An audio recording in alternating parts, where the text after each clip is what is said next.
Bismillahirrahmanirrahim. Assalamualaikum warahmatullahi wabarakatuh. Salam sejahtera untuk kita semua. Om Swastiastu, Namo Buddhaya, salam kebajikan. Perkenalkan, saya Maslan Abdin, dosen teknik sipil Politeknik Negeri Ambon. Spesialisasi saya adalah mengajar mata kuliah pendidikan Pancasila, pendidikan kewarganegaraan, dan pendidikan anti korupsi. Pada hari ini saya akan menjelaskan tentang teknik pengajaran saya dengan menggunakan metode Delivery, Interaction, and Assessment atau disingkat DIA. Pada salah satu mata kuliah yang saya ampuh, yaitu mata kuliah pendidikan kewarganegaraan dengan bobot 2 SKS. Sebelum saya menjelaskan lebih lanjut mengenai teknik pengajaran saya, terlebih dahulu saya akan menjelaskan deskripsi singkat luaran yang diharapkan pada mata kuliah pendidikan kewarganegaraan.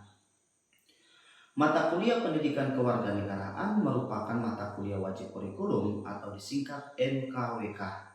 Memiliki posisi yang sangat strategis dalam melaksanakan transmisi pengetahuan dan transformasi sikap serta perilaku mahasiswa melalui proses pembelajaran. Capaian pembelajaran mata kuliah ini yaitu yang pertama, mahasiswa mampu menganalisis norma dan nilai budaya bangsa dalam meningkatkan keimanan kehadapan Tuhan Yang Maha Esa, nilai kemanusiaan, rasa nasionalisme, serta taat hukum dan disiplin dalam kehidupan bermasyarakat dan bernegara. Yang kedua, mahasiswa mampu menghargai keanekaragaman budaya, pandangan, agama, dan kepercayaan, serta pendapat orang lain sebagai warga negara yang bangga dan cinta tanah air. Yang ketiga, mahasiswa mampu menguasai konsep kewarganegaraan dan menerapkan pemikiran logis dan kritis dalam menghadapi dinamika dan tantangan kewarganegaraan di era milenial, sehingga mampu mengambil keputusan yang tepat dalam penyelesaian masalah. Kemampuan yang diharapkan pada mata kuliah ini adalah yang pertama, mahasiswa mampu menggagas alternatif solusi terhadap isu sosial yang dipilih melalui kontribusi peran nyata di masyarakat dan taat hukum yang diwujudkan dalam proyek sosial. Yang kedua, mahasiswa mampu bekerja sama dalam tim, berjejaring, dan menarik pembelajaran untuk perbaikan berkelanjutan dalam rangka implementasi solusi dari permasalahan melalui pelaksanaan proyek sosial yang mandiri, bermutu, dan terukur. Untuk bisa mencapai kemampuan tersebut, mahasiswa akan diberikan topik-topik yang akan dibahas selama 14 kali pertemuan. Berikut adalah topik-topik yang akan saya bahas. Yang pertama, hakikat pendidikan kewarganegaraan, identitas nasional, integrasi nasional, konstitusi negara, hak dan kewajiban, demokrasi Indonesia, penegakan hukum, wawasan Nusantara, ketahanan nasional dan bela negara, dan yang terakhir, keterampilan manajemen proyek. Setelah kita tahu gambaran singkat mata kuliah ini, selanjutnya saya akan menjelaskan teknik pengajaran saya dengan menggunakan metode DIA. Pertama adalah delivery. Bagaimana saya menyampaikan perkuliahan kepada mahasiswa? Ada dua strategi yang saya gunakan dalam penyampaian perkuliahan. Yang pertama adalah penyampaian di kelas dengan menggunakan modul ajar, audiovisual, buku paradigma baru pendidikan kewarganegaraan yang dibuat oleh tim Nasional Dosen Pendidikan Kewarganegaraan edisi revisi. Yang kedua, penyampaian perkuliahan di luar kelas. Mahasiswa dilengkapi dengan keterampilan manajemen proyek untuk melaksanakan PBL atau Project Based Learning. Teknik yang kedua adalah interaction. Bagaimana saya berinteraksi dengan mahasiswa? Dalam perkuliahan saya ada beberapa saluran komunikasi yang saya gunakan, yaitu membuka ruang untuk komunikasi dua arah antara saya dan mahasiswa di kelas. Selain itu juga menggunakan WhatsApp group, Zoom meeting untuk berdiskusi dengan mahasiswa, memberikan feedback atas proyek-proyek yang mereka kerjakan. Yang ketiga adalah metode asesmen. Bagaimana saya menilai mahasiswa? Pada pertemuan pertama perkuliahan, saya menjelaskan kontrak perkuliahan yang kita sepakati bersama antara saya dan mahasiswa. Di dalam kontrak perkuliahan tersebut memuat cara saya menilai dan bobot penilaian saya terhadap mahasiswa, sehingga mahasiswa dipastikan tahu lebih awal, dengan diharapkan bisa membuat strategi agar perkuliahan mereka bisa berjalan dengan lancar dan mendapatkan nilai yang maksimal. Adapun skema penilaian saya antara lain, yang pertama kehadiran dengan bobot 10%, UTS 30%, UAS 35%, dan tugas 25%. Selanjutnya saya akan memberikan cuplikan pengajaran saya pada mata kuliah pendidikan kewarganegaraan. Selamat menyaksikan. Selamat siang.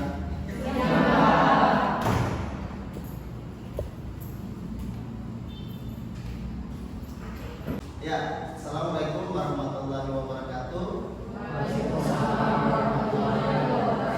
Salam sejahtera untuk kita semua. Om Swastiastu, Namo Buddhaya, Salam Kebajikan. Ya, hari ini kita sudah membahas bab yang pertama, yaitu hakikat pendidikan kewarganegaraan. Dan pada pertemuan yang berikutnya ini tidak kalah pentingnya, ya, tidak kalah pentingnya sebuah konsep tentang identitas nasional. Ya. Nah, kalau kita berbicara tentang identitas nasional, apakah Anda sudah punya pemahaman atau pernah mendengar kata identitas nasional? Sudah Pak, sudah. Coba Risma, apa itu identitas nasional? Identitas menurut saya yaitu suatu jati diri nasional yang dimiliki oleh suatu bangsa yang membedakan bangsa atau dengan bangsa satu dengan bangsa yang lain. Oke, ada yang lain punya pemahaman tentang identitas nasional. Ini memberikan satu argumen yang kuat buat saya bahwasanya Anda sudah punya persiapan dari rumah terkait dengan proses belajar kita pada hari ini, karena memang saya sudah menyerahkan buku dan setiap kali pertemuan kan saya sudah menyuruh Anda untuk mempersiapkan proses pembelajaran untuk selanjutnya. Oke. Sebelum saya memulai pada materi pada siang hari ini, saya akan mengantar Anda dengan sebuah video dan nanti Anda melihat dan mungkin Anda akan memberikan kesimpulan daripada video pembelajaran kita yang nanti saya akan putarkan. Apa yang Anda bisa tarik dari proses pembelajaran ini, mohon diperhatikan ya. Kelihatan ya?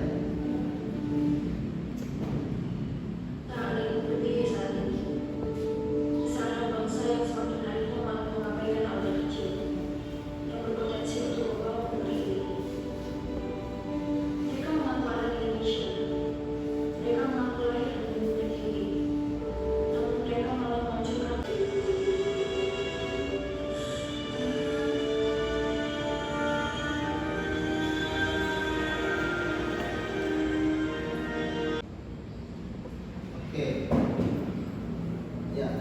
Tadi kita sudah sama-sama menyaksikan video singkat video.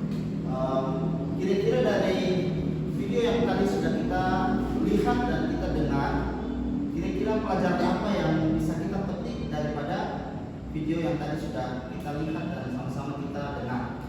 Siapa bisa? Ya, silakan Pak Is.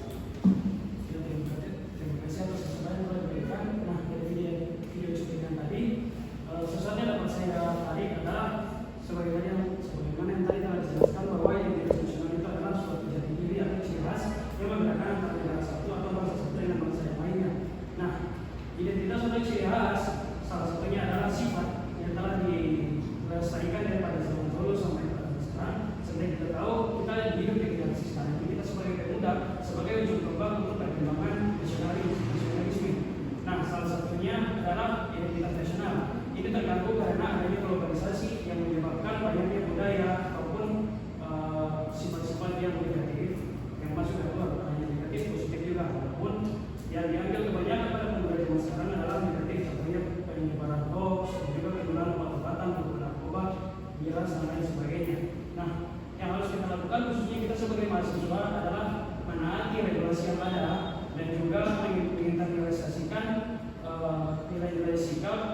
yang praktik dan baik dalam kehidupan sehari-hari sebagai wujud mengimplementasikan nilai-nilai dari Pancasila sebagai ideologi negara Islam. Oke, baik sekali ya, tepuk tangan dulu buat luar biasa ya. Jadi kita bisa lihat tadi video itu terakhir dibilang bahwa kalau bukan kita siapa lagi gitu ya. Dinamika persoalan kebangsaan kita, terutama pada persoalan identitas nasional, kadang-kadang generasi milenial sekarang sudah melupakan jati dirinya sendiri sebagai warga negara atau pemuda harapan bangsa Indonesia. Bisa kita lihat di depan, ya. Tadi kita sudah pengantar, baik itu video maupun saya sudah menjelaskan. Sekarang kita lihat apa sih sebenarnya identitas nasional itu. Secara terminologi, identitas nasional itu merupakan suatu ciri yang dimiliki oleh suatu bangsa. Ya. Nah, secara filosofi membedakan bangsa tersebut dengan bangsa yang lain. Jadi setiap negara yang ada di dunia ini, negara bangsa yang ada di dunia ini memiliki ciri khas sendiri, gitu ya. Ciri khas sendiri yang membedakan bangsa itu dengan bangsa yang lain. Pada hakikatnya,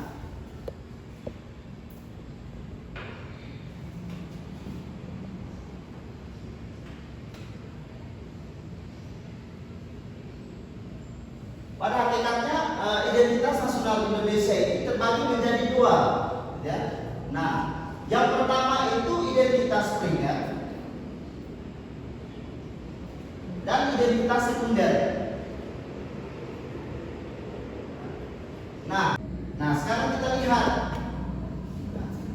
baik itu identitas secara primer maupun sekunder, yang tadi saya sudah jelaskan dari awal bahwasanya memang generasi Indonesia sekarang ini sedikit bergeser, yang tadi sudah disampaikan oleh teman kalian, bahwasanya hal ini dipengaruhi oleh berbagai faktor, gitu ya. Sekarang saya mau konfirmasi, kira-kira dari sisi keunikan apa sih keunikan bangsa Indonesia, sifatnya bagaimana, ciri-cirinya serta karakter bangsa Indonesia yang menjadi pembeda dengan bangsa yang lain. Saya minta satu orang satu pembeda ya. Jadi saya minta satu orang satu pembeda. Silakan Anda tulis dan nanti ditempelkan di depan.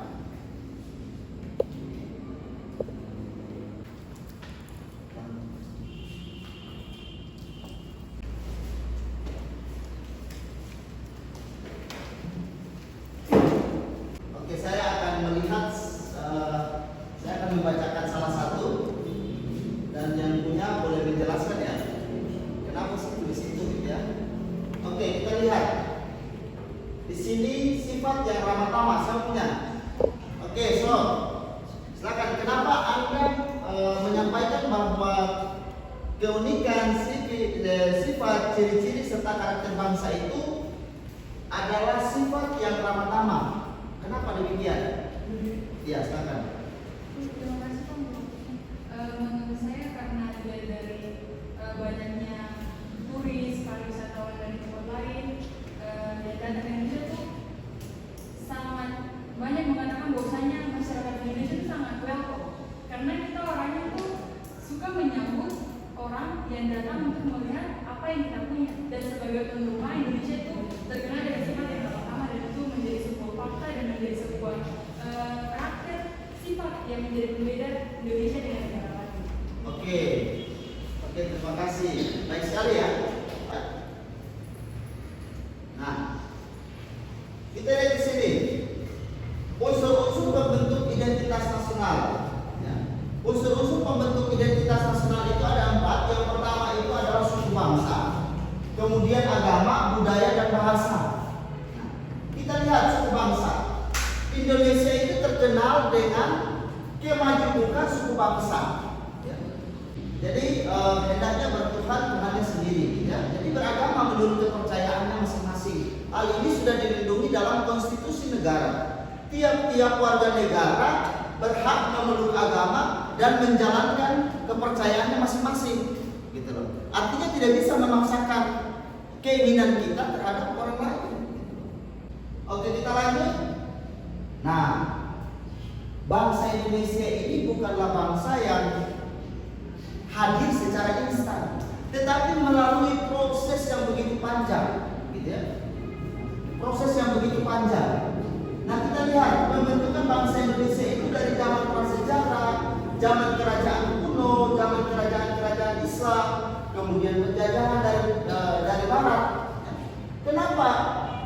nama bangsa Indonesia itu mengalami penjajahan. Karena apa? Karena persoalan identitas itu sendiri.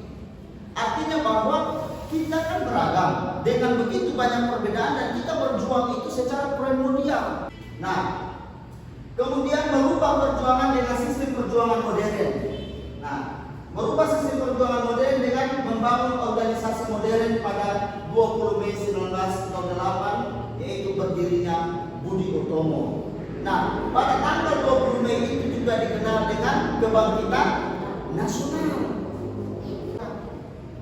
Lahirlah Kongres Sumpah Pemuda. Apa itu Sumpah Pemuda? Bisa? Martin, satu Sumpah Pemuda. Kami putra dan putri Indonesia mengaku berkepada satu rakyat Indonesia. Oke. Aulia? Kami putra putri Indonesia mengaku berbangsa dan satu bangsa Indonesia. Oke, so Kami putra dan putri Indonesia memiliki rasa persatuan bangsa Indonesia. oke. Jadi itu merupakan ikrar pemuda. Kami putra dan putri Indonesia mengaku apa tuh? Berkepada yang satu tanah air Indonesia. Jadi kita satu. Ya. Kemudian yang kedua, kami putra dan putri Indonesia mengaku bangsa yang satu bangsa Indonesia. Kita lanjut. Nah, nasionalisme Indonesia, ya, era globalisasi muncul sejak akhir abad ke-22. Abad ke-20. Nah, menandai kebangkitan kesadaran nasional yang tadi sudah disampaikan Farid, bahwasanya globalisasi ini, ya, selain membawa dampak baik, juga membawa dampak buruk. Maka bagaimana nasionalisme Indonesia itu harus nasionalisme apa? Cinta tanah air. Nah, disintegrasi bangsa menjadi ancaman berpengaruh terhadap integrasi dan kedaulatan negara Republik Indonesia. Jadi perpecahan itu, perpecahan bangsa Indonesia karena persoalan budaya, persoalan agama, persoalan bahasa, gitu ya, persoalan suku bangsa, itu berpengaruh menjadi ancaman kalau tidak dikelola dengan baik. Nah, upaya mewujudkan integrasi nasional, saling berdialog, hidup secara harmonis. Jadi kita stop mengatakan bahwa mayoritas minoritas. Stop kita bilang seperti itu, atau kita berpikir seperti itu. Penduduk asli dan pendatang. Kemudian juga ada pribumi dan non pribumi. Kemudian ada gunakan identitas itu sebagai ajang politik, gitu ya, tujuan politik. Nah, sekarang ini kita sudah mulai mendekati pemilihan umum. Ya, hati-hati, jangan sampai para politisi menggunakan unsur-unsur itu untuk bagaimana mereka menggalang dukungan. Tapi kita harus cerdas sebagai mahasiswa. Sebagaimana Pak Alan sudah sampaikan waktu pertemuan pertama tentang hakikat PKN, bahwasanya belajar PKN itu kita harus mencapai kepada mahasiswa yang memiliki kecerdasan yang baik. Smart to be good citizen, menjadi warga negara yang cerdas dan baik. Tidak segampang itu kita menyatukan perbedaan-perbedaan itu. Setidaknya sebagai mahasiswa kita berusaha, gitu ya. Kita berusaha untuk bagaimana menjaga eksistensi bangsa Indonesia untuk kemajuan bangsa dan negara. Nah, sila-sila Pancasila sebagai karakter bangsa, karakter, kualitas atau kekuatan mental atau moral atau budi pekerti individu yang merupakan kepribadian khusus yang membedakan kita dengan individu lain. Kemudian Pancasila adalah sebagai pandangan hidup bangsa, pegangan atau petunjuk untuk mencapai kesejahteraan dan kebahagiaan dalam masyarakat Indonesia yang beraneka ragaman sifat. Jadi karakter orang Indonesia ini kan beda-beda ya. Karakter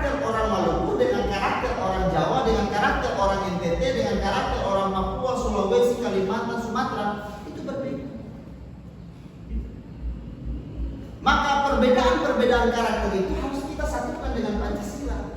Pancasila itu sebagai pandangan hidup bangsa. Gitu. Lah kalau orang Indonesia itu tidak mau menerima perbedaan, itu ibaratkan pocong takut sama kuburan. Gitu. Ya kita hidup di Indonesia harus menerima perbedaan. Karena Indonesia merdeka atas dasar gotong royong bersama-sama. Dan bersama-sama itu banyak perbedaannya. Gitu loh.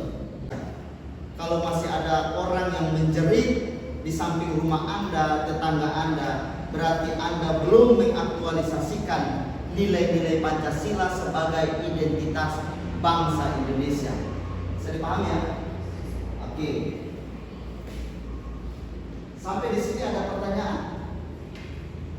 Pertanyaan saya, ada beberapa kutipan mengenai hal tersebut, yaitu salah satu kutipan itu Indonesia ada di Jawa. Itu dalam tanda kutip bahwa pemerintah lebih cenderung memperhatikan dan infrastruktur pendidikan itu lebih besar di daerah Jawa dibandingkan di daerah Maluku atau di Ambon.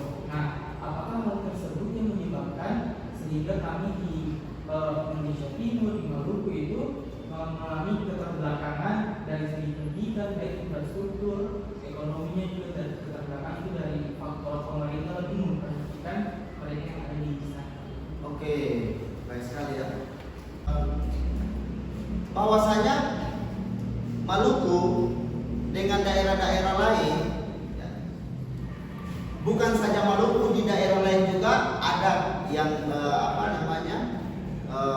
infrastruktur pendidikannya belum baik juga. Itu sampai ke daerah itu full, tetapi diaktualisasikan di lapangan tidak full. Apa yang terjadi? Korupsi, gitu loh. Dan itu merupakan tanggung jawab Anda sebagai mahasiswa lulusan teknik sipil. Bagaimana Anda yang nantinya menjadi pengawas, konsultan perencana harus mampu menghindari atau menolak tindakan-tindakan yang bersifat korupsi. Karena itu bisa nanti menjadi keterbelakangan, khususnya di Maluku. Silakan Aulia.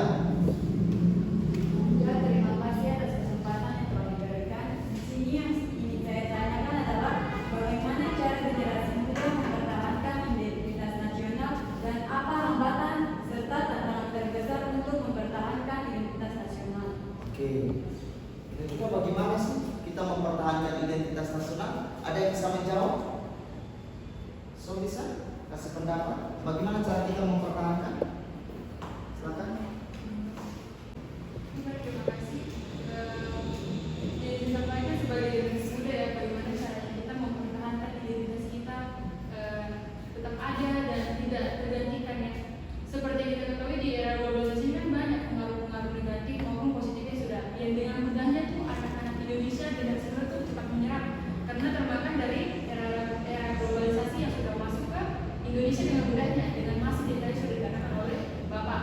Oleh karena itu saran saya kita mau mengambil sisi positif dari teknologi itu untuk bisa memperkenalkan Indonesia ke mata dunia melalui perkembangan teknologi yang sudah ada. Contohnya kan banyak sosial media yang kita gunakan untuk memperkenalkan pada dunia Indonesia seperti apa sih budayanya, bahasanya, orang-orangnya, bagaimana sih Indonesia itu. Kita gunakan teknologi yang ada, kita sasarankan kepada generasi muda untuk memanfaatkan teknologi itu untuk kemajuan bangsa kita. Dan dengan begitu kita bisa memperkuat ideologi kita sebagai Indonesia yang menganut Pancasila sebagai dasar negara kita agar tidak lupa dengan jati diri bangsa. Oke. Nah, sekarang saya mau kita diskusi kelompok. Kita bagi dalam 3 kelompok. Langsung balik saja. Balik berhadapan. Ini kelompok 1, ini kelompok 2, dan ini kelompok 3. Oke. Silakan.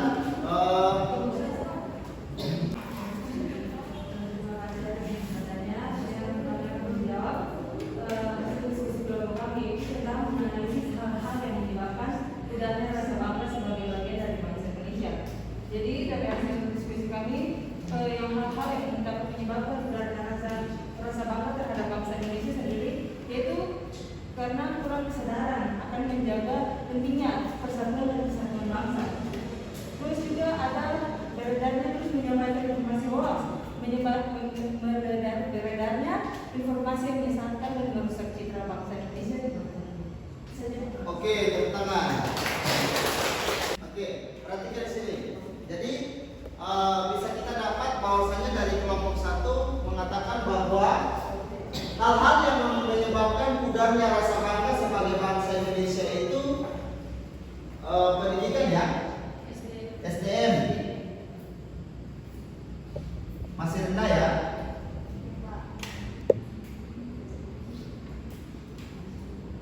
Kemudian yang berikutnya nomor 2 tadi apa? Beredarnya informasi yang menyesatkan dan merusak citra bangsa. Hoax ya. Berita bohong.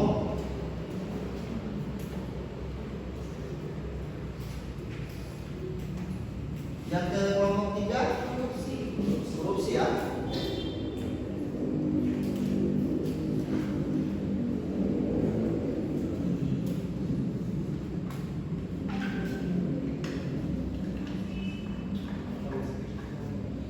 Oke. Hal ini mudah sebenarnya menjaga kepribadian diri. Bisa dimulai dari kita sendiri. Sebagai generasi muda, kita melakukan sendiri, jangan mengharapkan orang lain. Gitu loh. Bagaimana kita meningkatkan identitas bangsa Indonesia dengan memulai hal-hal yang kecil.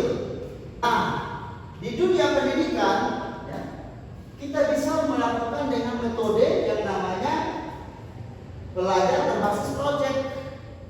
Kita bisa melakukan dengan proyek, gitu loh. Bisa dipahami ya? Oke. Nah, sekarang sampai di sini sudah bisa mengerti apa yang saya sampaikan? Di sana bisa mengerti? Di sini bisa mengerti?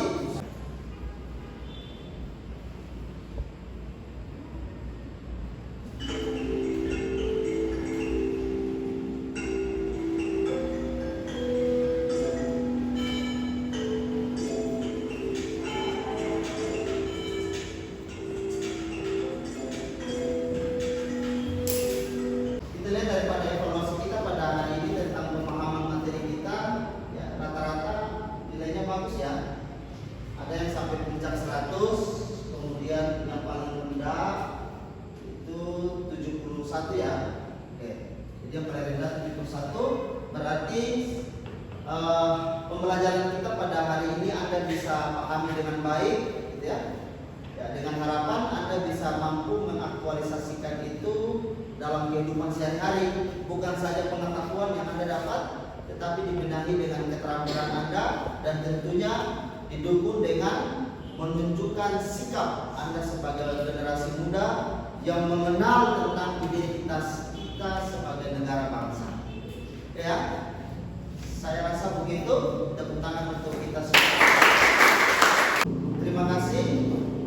Ini adalah tugas Anda nanti di rumah, ya, tugas Anda di rumah. Nanti tadi kelompok yang sudah dibentuk itu, silakan Anda mengidentifikasi masalah identitas nasional di lingkungan masyarakat, lingkungan Anda, lingkungan masyarakat, gitu ya. Yang buat dalam bentuk laporan. Minggu depan kita akan bahas, ya, sebelum kita masuk ke materi yang berikutnya, kita akan bahas, ya, kita akan bahas tugas kalian. Untuk itu saya harap Anda kerjakan dengan baik, ya. Bisa dimengerti ya? Bisa.